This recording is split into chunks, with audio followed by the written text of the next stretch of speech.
السلام علیکم۔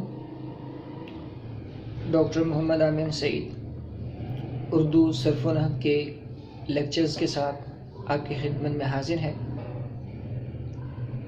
آج جو ہمارا موضوع ہے وہ ہے اردو کی تاریخ۔ آج ہم دیکھیں گے کہ اردو جو ہے وہ کس طرح سے معرض وجود میں آئی، اور پھر آہستہ آہستہ ہم اس کے قواعد کی طرف بھی چلیں گے۔ تو اللہ پاک کی بارگاہ میں دعا کرتے ہیں کہ وہ حضور علیہ الصلوۃ والسلام کے صدقے ہمیں علم کو پڑھنے، سیکھنے اور آگے سکھانے پھیلانے کی توفیق عطا فرمائے۔ سب سے پہلے لفظ اردو کے متعلق دیکھتے ہیں کہ وہ لفظ بیسیکلی یا بنیادی طور پر کیا ہے۔ اس لفظ کا معنی ہے لشکر یا لشکری، ٹھیک ہے۔ یہ ترکی زبان کا لفظ ہے۔ یہ زبان جو ہے یہ ہندوستان میں پیدا ہوئی اور یہ مخلوط قسم کی زبان ہے۔ مخلوط زبان سے مراد یہ ہے کہ اس میں متعدد زبانیں جو ہیں وہ جمع ہو چکی ہیں، جو مل کے یہ ایک زبان بنی ہے۔ ان کی وضاحت آگے انشاءاللہ آتی ہے بھی۔ مختصراً یہ بتاتا چلوں کہ اس میں فارسی بھی موجود ہے جو مسلمانوں کے سبب سے ہے، عربی بھی موجود ہے جو مسلمانوں کے سبب سے ہے، اس میں پراکرت زبان بھی موجود ہے ہندوؤں کی وجہ سے، اس میں سنسکرت زبان بھی موجود ہے جو آریہ قوم تھی اس کی وجہ سے، اس میں انگریزی زبان بھی موجود ہے انگریزوں کی وجہ سے، اور اس میں ترکی زبان بھی موجود ہے مسلمانوں کی وجہ سے۔ ابھی دیکھتے ہیں کہ یہ جو زبان ہے یہ وجود میں کیسے آئی۔ چونکہ جو ہندوستان ہے جس کو اس زمانے میں بر صغیر کہا جاتا تھا یا سب کانٹیننٹ کہا جاتا ہے، اور یہ اس قدر زرخیز زمین تھی کہ ہر طرح کا موسم یہاں پر موجود تھا، ہر طرح کی فصلیں یہاں آسانی سے اگائی جا سکتی تھیں۔ ابھی بھی اس کی مٹی بہت زرخیز ہے، ٹھیک ہے۔ ہر طرح کی سبزی پھل جو ہیں وہ مطلب اس زمین میں اگتے ہیں، اگائے جاتے ہیں، اور موسم بھی دیکھیں الحمدللہ اللہ پاک کی ذات اقدس کے فضل و کرم سے اس سرزمین پہ چاروں موسم اس میں موجود ہیں۔ تو یہ بڑا آئیڈیل قسم کا ماحول ہے کسی بھی زمین میں کسی بھی فصل کو اگانے کے لیے۔ موسموں کی تبدیلی بہت ہی جو ہے نا مطلب ایک نمونہ قسم کی چیز ہوتی ہے، بہت ہی اچھی اس کے لیے ہوتی ہے۔ نہ صرف یہ بلکہ کسی بھی زمین کی قیمت جو ہے، قیمت سے مراد پیسوں والی قیمت نہیں، اس کی ویلیو، اس کی اہمیت کی بات کر رہا ہوں، وہ کچھ چیزیں ہیں ان پر بنیاد کرتی ہے۔ اگر کسی ملک، کسی علاقے، کسی جگہ میں وہ چار خصوصیات پائی جائیں تو اس زمین کو دنیا کی ویلیویبل یا بہت اہم زمین سمجھا جاتا ہے۔ اس میں سب سے پہلے پہاڑ آتے ہیں، ٹھیک ہے۔ کیا کسی ملک میں پہاڑ ہیں؟ پھر اس کے بعد میدان آتے ہیں، کیا کسی ملک میں میدانی علاقے ہیں؟ پھر سمندر آتا ہے، کیا کسی ملک میں سمندر ہے یا وہ پانی ہے، ٹھیک ہے۔ اور اس کے بعد پھر اس کا موسم آتا ہے۔ یہ چار چیزیں ہیں جو کسی بھی خطے کو ویلیویبل بناتے ہیں، کسی بھی خطے کو اہمیت دیتے ہیں، اور الحمدللہ بر صغیر میں یہ چاروں چیزیں ہیں۔ اس میں دریا، سمندر ہیں، اس میں میدانی علاقے بھی ہیں، اس میں پہاڑی علاقے بھی ہیں، اور بفضلہ تعالی اس میں چاروں موسم بھی ہیں۔ تو اس وجہ سے دور دراز کے جو بھی علاقے تھے ان علاقوں والوں کی نظر جو تھی وہ اس زمین پر تھی. ہر کوئی اس زمین پر اپنی نظریں گاڑے ہوئے تھا، نظریں جمائے بیٹھا تھا کہ موقع ملے تو کب ہم اس زمین پر پہنچیں اور اپنا جو ہے وہ مطلب اس میں روب اور دبدبہ قائم کر لیں. تو اس وجہ سے مختلف ادوار میں مختلف قومیں اس سرزمین کی طرف آتی چلی گئیں. تو سب سے پہلے، صدیوں پہلے، بلکہ اگر میں 1000-2000 سال پہلے کی بات کروں تو بھی یہ ٹھیک ہے، غلط نہیں ہے، آریہ قوم آئی تھی. سب سے پہلے آریہ قوم آئی تھی ہندوستان میں. اس نے متعدد حملے کیے. اب ان حملوں کی وجہ سے کیا ہوا کہ یہاں کے جو باسی تھے، یہاں کے جو رہنے والے تھے، وہ لڑاکو قسم کے نہیں تھے. وہ اس طرح سے لڑنا جگڑنا نہیں جانتے تھے، جنگی حکمت عملیوں سے بھی وہ آگاہ نہ تھے، سادہ لوح قسم کے لوگ تھے. تو جب آریہ قوم نے بر صغیر پر حملہ کیا تو یہاں کے جو لوگ تھے مقابلہ کرتے بھی رہے. ایسا نہیں کہ بالکل ہی ہار مان لے، نہیں، مقابلہ کرتے بھی رہے اپنی استعداد کے مطابق، اپنی طاقت کے مطابق. لیکن وہ چونکہ ایک باقاعدہ ویل ٹرینڈ جس کو کہہ لیں ایک فوج تھی، ایک منظم فوج تھی آریہ، تو ان کو جو ہے وہ مطلب ان لوگوں کو پچھاڑنے یا ہرانے میں، ان کو شکست دینے میں کوئی مسئلہ نہیں ہوا. اب وہ قوم جب یہاں پر آ گئی تو ہوا یہ کہ یہاں کے باسی، یہاں کے رہنے والے لوگ جو تھے وہ مختلف جگہوں پر پھیلنا شروع ہو گئے.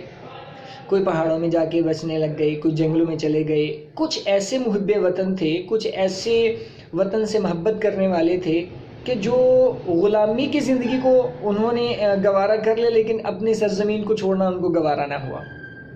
اب صورتحال یہ تھی کہ وہاں کے جو لوگ تھے وہ بولتے تھے پراکرت زبان. اب آریہ قوم بولتی تھی سنسکرت زبان. آریہ قوم جو تھی وہ سنسکرت زبان بولتی تھی، اور جو وہاں کے رہنے والے ہندوستانی لوگ تھے وہ پراکرت زبان بولتے تھے. اب یہ دونوں زبانیں بہت دیر تک، سال ہا سال تک اکٹھی چلتی رہیں.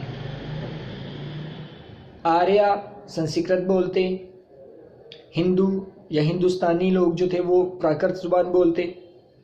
اب یہ دونوں زبانیں آپس میں گٹ مٹ ہو گئیں، مکس اپ ہو گئیں. ٹھیک ہے، اب جب یہ دونوں زبانیں آپس میں مکس اپ ہو گئیں تو یہ دونوں زبانیں بولی جانے لگیں. آج بھی اگر آپ ہندی زبان جو ہے، جو کہ انڈیا میں آج کل بولی جا رہی ہے، اس کو اگر دیکھیں تو اس میں سنسکرت کے الفاظ بھی موجود ہیں، اس میں پراکرت ان کی اپنی زبان ہے وہ تو ہے ہی، تو سنسکرت کے الفاظ بھی موجود ہیں. بلکہ ان کی جو بڑی بڑی پرانی کتابیں ہیں وہ سنسکرت میں لکھی ہوئی ہیں، پراکرت میں نہیں ہیں، وہ سنسکرت میں لکھی ہوئی ہیں، جو بہت پرانی کتابیں ہیں، ان کی صدیوں پرانی کتابیں جو ہیں. اب معاملہ یہ ہوا کہ اس اثر کی وجہ سے اس زمانے میں جو پہلے بولی جاتی تھیں زبانیں، جن کو پراکرت زبان، اصل میں پراکرت کا لفظ جو ہے وہ معنی ہے اس کا عوام کی زبان. تو وہاں کی عوام جو زبان بولتی تھی اس زبان کو پراکرت زبان کا نام دے دیا گیا. اب وہ زبانیں جو تھیں وہ کون سی زبانیں تھیں؟ وہ کم و بیش 6-7 زبانیں تھیں. ان میں سے ایک ہندی زبان، ایک پنجابی تھی، ایک سندھی تھی، ایک گجراتی، پھر ایک اڑیا تھی، ٹھیک ہے، ایک مرہٹی زبان تھی اور ایک بنگالی زبان تھی. یہ زبانیں تھیں جنہوں نے جو بولی جاتی تھیں، اور ان زبانوں کی کمبینیشن کو، ان کے مکسچر کو، ان کے اکٹھ کو پراکرت کہتے تھے. اب بہت عرصہ یہ دونوں زبانیں اکٹھی چلتی رہیں. پھر یہ سلسلہ تو چلتا رہا، وہ آپس میں ایڈجسٹ ہو گئے، رہنے لگ گئے. پھر ایک وقت آیا کہ 12ویں صدی میں مسلمانوں نے بر صغیر پر حملہ کیا. مسلمان بر صغیر میں آئے. ان کی زبان جو تھی وہ فارسی تھی. مسلمانوں کی اپنی زبان جو تھی وہ فارسی تھی. تو اب جو زبان ہندوستان کی بن چکی تھی اس زبان میں فارسی کا اثر بھی شامل ہونے لگ گیا. چونکہ مسلمان غالب قوم تھے اس وقت، تو جو قوم غالب آ جاتی ہے اس کی زبان بھی غالب ہو جاتی ہے. ٹھیک ہے، باقی زبانیں تو عوام بولتی ہی تھیں، لیکن ساتھ ہی ساتھ آفیشیل زبان، چونکہ دفتری زبان فارسی ہوا کرتی تھی اس زمانے میں، تو عوام کو وہ زبان بھی سیکھنی پڑتی تھی اور وہ سیکھے بھی. اب عربی جو ہے وہ مسلمانوں کی مذہبی زبان ہے. اس کے بغیر جو ہے وہ مطلب ان کی تعلیم و تربیت اور آداب جو ہیں وہ نامکمل اور ادھورے رہتے ہیں. اس لیے عربی زبان بھی مسلمانوں کے سبب سے اس زبان میں شامل ہو گئی. اس کے بعد کیا ہوا؟ 18ویں صدی آئی. 18ویں صدی میں انگریزوں نے حملہ کیا.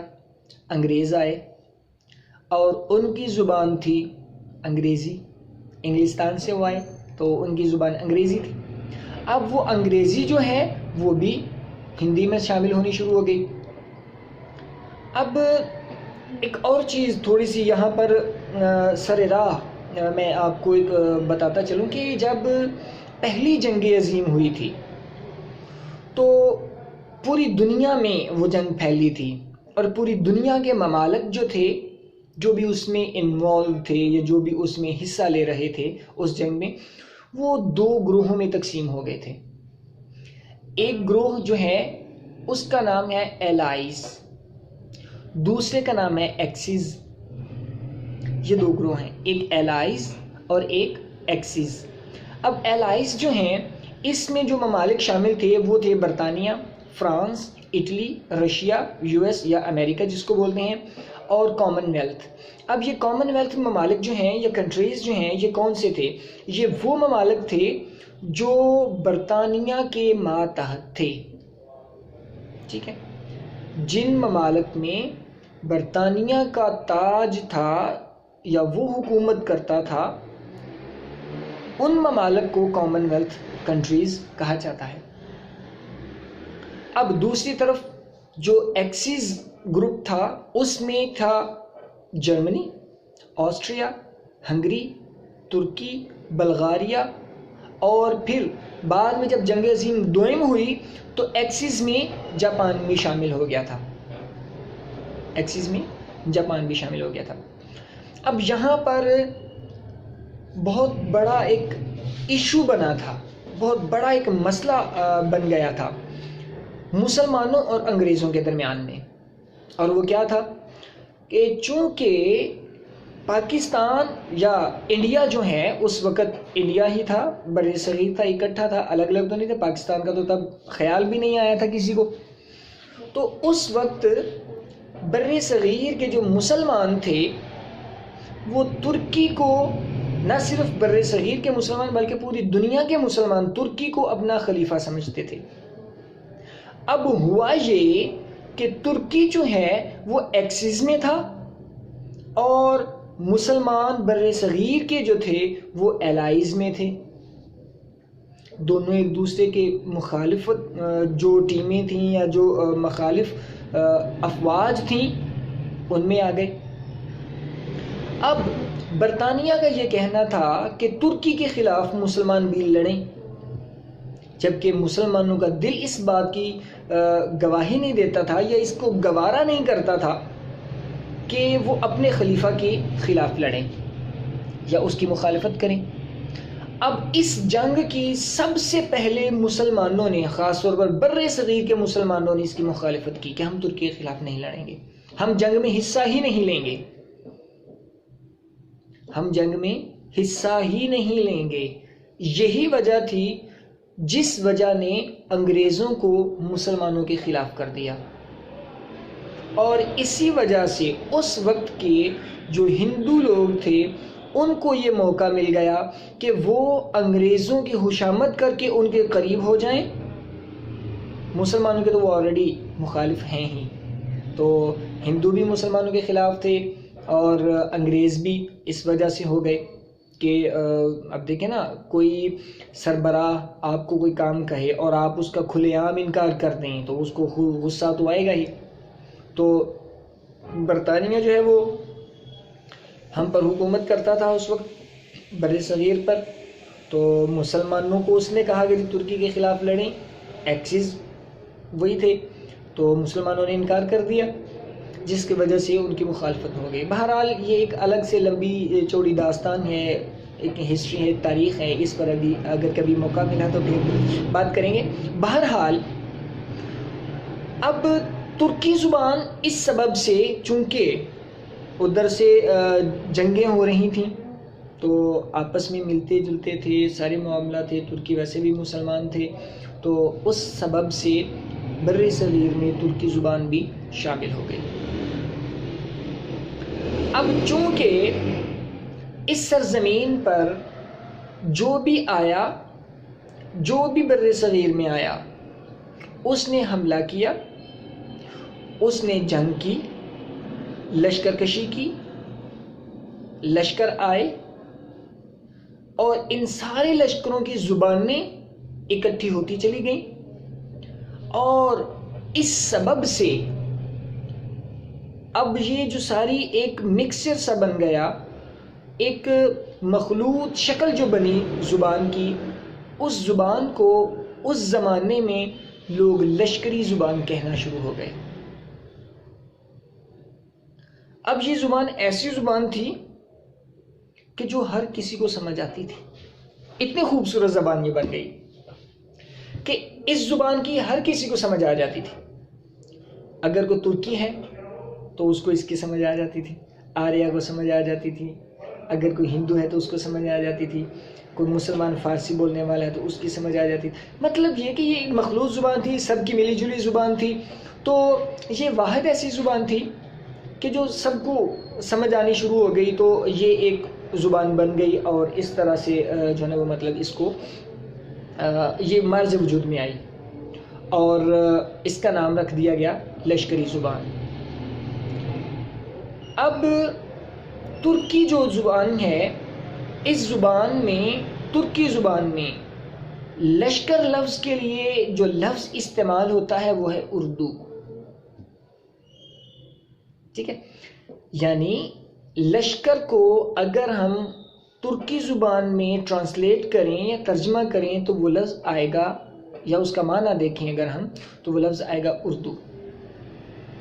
اب اس زبان کو جس کا نام ان لوگوں نے لشکری زبان رکھ دیا ہوا تھا، ان کو ایک مختصر اور اچھا نام مل گیا اس کے لیے، اردو. تو لوگ اس کو لشکری زبان کی بجائے اردو زبان کہنا شروع ہو گئے. تو اس طریقے سے یہ جو زبان ہے مرز وجود میں آئی اور اس کا نام رکھا گیا. ابھی یہ زبانیں ایک دوسرے کی سیکھنے کا رواج نہیں آیا تھا، یہ تو اردو زبان تو وجود میں آ گئی. ٹھیک ہے، اس سے تھوڑا پہلے کی اگر ہم بات کریں تو حالات اس طرح کے تھے کہ کوئی بھی ایک قوم کسی دوسری قوم کی زبان سیکھنے میں اپنی ذلت اور رسوائی سمجھتی تھی، اپنی بے عزت اور ننگ و عار اپنے لیے سمجھتی تھی کہ جی ہم اس کی زبان سیکھیں. اسی بنیاد پہ عربوں نے باقی سب کو عجم کہنا شروع کر دیا کہ جی ہم صرف ہیں ایسے جو اہل زبان ہیں، باقی سب تو گونگے ہیں. عجم کا معنی ہی گونگا ہے. ٹھیک ہے، اور یونانی جو تھے وہ بھی اپنے آپ کو یہی سمجھتے تھے کہ جی زبان ہماری ہی زبان ہے، گریک. ٹھیک ہے، تو وہ باقی سب کو ایگلوسائی بولتے تھے، بے زبان. ٹھیک ہے، عربی کا میں نے بتا دیا آپ کو. اور جو ہندو تھے وہ باقی سب کو ملیک یا ملیچ کہتے تھے، جس کا مطلب بے زبان ہوتا ہے، گونگا. اب پول جو لوگ تھے، پولینڈ کے لوگ جو تھے، ٹھیک ہے، جن کو آج کل پولش بھی بولتے ہیں، یہ لوگ جرمن لوگوں کو نیمیا کہتے ہوتے تھے، بے زبان۔ اب معاملہ یہ ہے کہ یہ قومیں سارے ایک دوسرے کی زبان یا اس کے ادب کو سیکھنے کو اپنے لیے باعث شرمندگی سمجھتے تھے۔ اسی بنیاد پر انہوں نے ان دوسرے اقوام کے اس طرح سے نام رکھے ہوئے تھے، اور وہ کہتے تھے کہ جی ہم ان کے گونگوں کی زبانیں سیکھیں۔ گونگوں کی زبان سیکھنے کا کیا مقصد ہوا؟ ٹھیک ہے، تو کوئی رواج نہیں تھا۔ لیکن یہ تو پھر بعد میں جب لوگوں کو اس بات کا احساس ہوا کہ یار ہم اپنے ہی گھر میں رہ کر، اپنے ہی ملک میں رہ کر کچھ بھی نہیں ہے، ہمیں دوسروں سے روابط بنانے ہیں، دوسروں کے ساتھ اچھے تعلقات بنانے ہیں۔ اگر ہمارے دوسروں کے ساتھ تعلق اچھے نہ بن سکے تعلقات، تو ہمارا اس دنیا میں سروائیو کرنا یا رہنا مشکل ہو جائے گا۔ اس بنیاد پر پھر وہ ایک دوسرے کے ممالک میں آنا جانا شروع ہوئے۔ اب جب ایک دوسرے کے ملک میں آتے جاتے رہے تو وہاں پر وہ اس ملک کی زبان تو بول نہیں سکتے تھے کیونکہ سیکھی نہیں تھی کبھی، اور اپنی زبان جب بولتے تھے تو ان لوگوں کو سمجھ نہیں آتی تھی۔ تو بڑا مشکل مرحلہ ہوتا تھا یہ ان لوگوں کے لیے اپنی بات دوسروں تک پہنچانے کا، یا دوسروں کی بات خود تک پہنچتے ہوئے اس کو سمجھنے کا بڑا مشکل مرحلہ تھا یہ۔ ایسی صورتحال میں ان لوگوں نے یہ محسوس کیا کہ یار کچھ ایسا ہونا چاہیے کہ جس کی وجہ سے ہمیں ان کی زبان اور ان کو ہماری زبان سمجھ آ جائے۔ کچھ ایسا ہونا چاہیے کہ جس کی وجہ سے دوسروں کو ہماری اور ہمیں ان کی زبان سمجھ آ جائے۔ تو باقی زبانوں کی تو بات میں نہیں کروں گا، میں تو چونکہ اردو کے حوالے سے ہم نے بات کرنی ہے تو اردو کے بارے میں بات کرتا ہوں۔ تو بر صغیر میں چونکہ اردو زبان عام ہو چکی تھی، اردو زبان جو ہے وہ پھیل چکی تھی، اور یہ بر صغیر کی قومی زبان یا نیشنل لینگویج بن چکی تھی۔ ٹھیک ہے، تو اب یہ ہوا کہ وہ لوگ جب یہاں آتے رہے تو انہوں نے اس پر سوچنا شروع کر دیا کہ کس طرح سے یہ کام کیا جائے۔ تو سب سے پہلے اس موضوع پر جس بندے نے کام کیا تھا، جس بندے نے ایک بک لکھی تھی، اس کا نام ہے جان جو شواکٹلر۔ یہ یورپین بندہ تھا اور لوثر مذہب کا پیروکار تھا۔ یہ بر صغیر میں ڈچ سفیر کے طور پر کام کرتا رہا۔ ٹھیک ہے، یہ شاہ عالم بہادر اور جہاندار شاہ بادشاہ جو تھے ان کے زمانے میں یہ ان کے پاس ڈچ سفیر کے طور پر آیا تھا، اور پھر یہ وہاں نہیں بہت سارے جگہوں پر رہا۔ یہ سورت میں رہا، لاہور میں رہا، دہلی میں رہا، ایران، بٹاوا، اصفہان، خلیج، فارس، ان اور بھی کافی ساری جگہیں ہیں۔ ایک لمبی چوڑی لسٹ ہے، فہرست ہے ایک لمبی چوڑی، جن ممالک میں یا جن علاقوں میں جن جگہوں پر یہ رہا، سفیر کے طور پر کام کرتا رہا۔ اس بندے نے سب سے پہلے اردو گرامر پہ کام کیا۔ سب سے پہلے اردو گرامر اس بندے نے لکھنی شروع کی تھی۔ کیا نام ہے اس کا؟ جان جو شواکٹلر، یورپین تھا۔ ٹھیک ہے، تو اس کے بعد پھر بہت سارے لوگ جو تھے وہ انہوں نے اس پر کام کیا۔ بہت سارے جو مسلمان تھے انہوں نے بھی کام کیا، مطلب جو علاقائی لوگ تھے پھر انہوں نے بھی کام شروع کر دیا۔ پہلے علاقائی لوگوں کو ضرورت ہی نہیں تھی پڑتی، کیونکہ ان کو اپنی زبان سیکھنے کی ضرورت ہی نہیں پڑتی تھی نا۔ وہ تو بچپن میں جب پیدا ہوتے تھے، پیدا ہوتے ہی اپنی ماں کی گود میں ہی وہ اس زبان کو سننا شروع کر دیتے تھے، اور جب بڑے ہوتے گئے تو وہی زبان سنتے سنتے سیکھتے گئے۔ تو اپنی ہی زبان سیکھنے کے لیے انہیں کسی طرح کے قواعد و ضوابط کی ضرورت نہیں پڑتی تھی کسی بھی ملک میں۔ ٹھیک ہے، تو کسی نے کام نہیں کیا۔ جب اغیار کو اس چیز کی ضرورت محسوس ہوئی تو انہوں نے پھر اس پر کام کیا اور ایک گرامر بک بنائی۔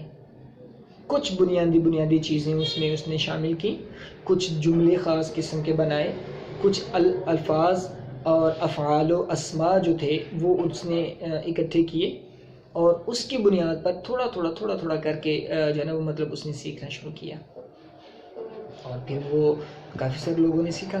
اس کے بعد پھر کیٹلر ہے، پھر اس کے بعد ہیڈلے ہے، ڈاکٹر جان گلکرسٹ ہے۔ ڈاکٹر جان گلکرسٹ کو محسن اردو کہا جاتا ہے، اور کوئی بھی اردو کا مورخ جو ہے اس بندے کا شکریہ ادا کیے بغیر کام نہیں کرتا، ایسا زبردست کام اس بندے نے کیا۔ پھر اس کے بعد مسٹر جان شیکسپیئر تھے، ولیم ٹیٹ، اس طرح کے کافی سارے لوگ تھے۔ پھر مسلمان آئے، بہت سارے مسلمانوں نے بھی اس میں پھر کام کیا، ٹھیک ہے۔ تو چلتا رہا یہ سلسلہ اس طرح سے۔ یہ جو اردو کی گرامر یا صرف و نحو ہے یہ معرض وجود میں آئی۔ آپ یہ سمجھ لیں کہ یہ جو زبان ہے کس طریقے سے بنی، اور پھر بننے کے بعد اس زبان کی جو بنیادی قواعد ہیں، جو اصول و ضوابط ہیں، وہ کس طرح سے تحریر ہونا شروع ہوئے۔ امید کرتا ہوں کہ اردو کی یہ جو تاریخ میں نے آپ کو بتائی ہے اس سے آپ کے علم میں اضافہ ہوا ہوگا۔ آئندہ سبق میں انشاءاللہ جلد ہی حاضر ہوں گے، اور اس میں دیکھیں گے کہ لکھاوٹ کیسے معرض وجود میں آئی۔ پہلے لکھنے کا کوئی نظام نہیں ہوتا تھا، یہ لکھنے کا نظام کس طریقے سے وجود میں آیا، اس پر انشاءاللہ تعالی بحث کریں گے اور اس پر بات کریں گے۔ اللہ تعالیٰ سے دعا ہے کہ اللہ تعالیٰ کی ذات پاک ہمیں سیکھنے سکھانے کی توفیق عطا فرمائے، اور انشاءاللہ جلد ہی اگلا لیکچر بھی آپ کی خدمت میں پیش کروں گا۔ تب تک کے لیے اللہ حافظ۔